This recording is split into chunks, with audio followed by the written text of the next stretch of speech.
Alright guys, so we're playing Learning to Fly by Tom Petty today, and if you saw the original video that I shot for this one, you saw that it was basically a 4-chord song, pretty easy to play. I'm going to give you a little bit more detail and insight into how to exactly play this. First off, on the F chord, obviously it's a little bit of a harder chord. We have to hold the first fret down for the first, the second, and the sixth strings. Usually that's accomplished by barring with my index finger, but I don't do that. I like to keep my hand in playing position for the other chords, open position. In other words, my thumb's over the top of the neck, and the way that I'm holding the F is I'm going to let my first finger hold the first and second strings, and my thumb holding the sixth string there, just have it reach over the top and hold down the sixth string, and then my other 3 fingers form the rest of the chord. So middle finger on the second fret of the third string, and you're bringing your little finger on the fifth and the fourth strings respectively. Again, my thumb over the top. The benefit to this is when I go from my F to my C, it's a pretty easy switch. My thumb didn't have to, if I was doing this, bridging, playing a bar chord F, then I have to go to open position, then we do the A minor and G, then I have to go back to the bar position. So I'm constantly going to that bridging position, bringing my thumb around the back of the neck. Now, if you're interested in bar chords and how to play bar chords, I do have videos available at guitaranimal.com here on the site that you can look around and find how to play a bar chord. Okay, so I did cover that. But for this particular song, because it only has 1 bar chord, I'm going to just play it with the thumb over the top. So I do like thumbing, and I do that a lot. Thumb for the F, as well as a couple other chords. But for this song, thumbing over the top for the 6th string is the way to go. And then we just go to the C chord, of course, which is your open first string, first fret of the second string, open third string, second fret of the fourth, third fret of the fifth. We are not going to be using the 6th string for the C chord. So again, I'm going to utilize my thumb. It's barely touching the 6th string. That way, if I hit it when I'm strumming, you don't hear it. All right, so we're thumbing that out. Then going to the A minor, same idea. Open first string, first fret of the second fret of the middle 2 strings, open 5th string, not using the 6th string, so I'm thumbing it. So it's muted out again. Then we're going to a G. The G is going to be the 3-finger G type, where I'm holding the first and 6th strings at the 3rd fret with my little finger, my ring finger.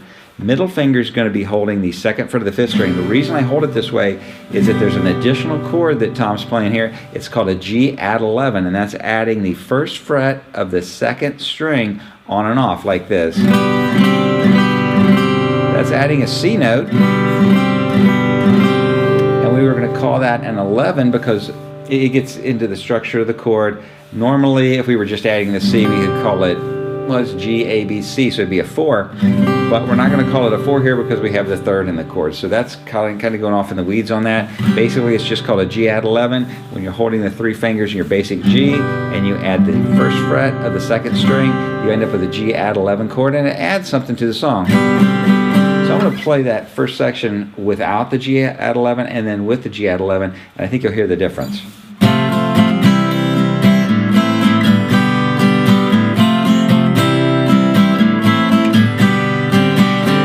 Bit of detail there. You can watch him working his first finger in the videos of him playing it live, and that's what he's doing. He's adding that C note. So that's a little extra tidbit to really nail this song. The other thing I want to talk about today is the rhythm on this. Now, as mentioned in the first video, every live performance I saw of Tom Petty and the Heartbreakers playing this song, he was doing all down strums like this.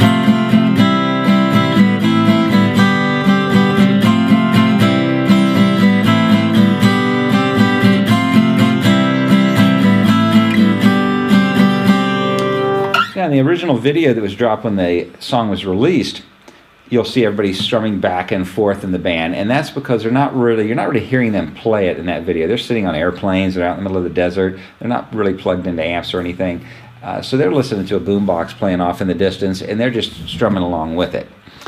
But all down strums when he was playing it live. Now for me, I actually prefer strumming it back and forth like this.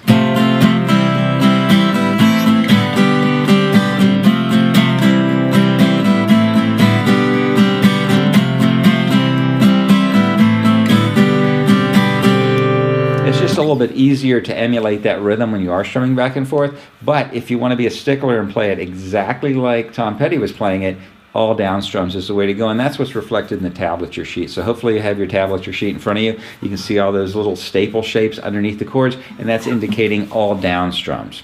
All right. The only other section of this song that I didn't cover in the original video I want to cover here is they do sit on the G. We call that the bridge, and it's the only time they're playing something different than playing the F, the C, the A minor, and the G. And they sit on the G add 11 for 2 measures, and it's like this. It's going to go G, 2 strums on the G add 11, G for 2. I'll just play it for you. It goes like this. And the second one is, and again, you could strum back and forth. Either way is fine. We talked about whether you want to do all down strums or not earlier, but that is what I would consider the bridge, and he just sits on that G for 2 measures. And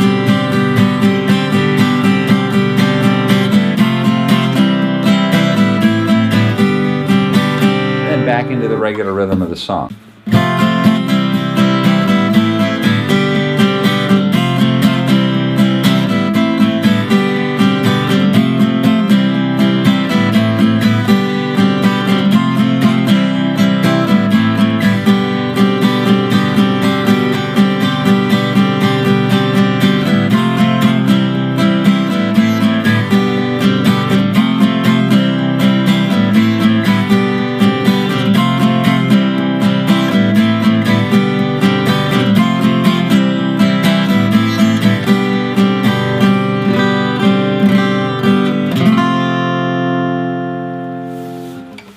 I hope you're enjoying this song. If you have any questions or comments, please put them down in the comment section. We do look at those and we'll respond to them. About this song or anything about Guitar Animal, make sure you're using the looping functions, the slowdown features to help you learn this, as well as having the tablature in front of you. And I hope you're enjoying Guitar Animal, and we'll see you again soon.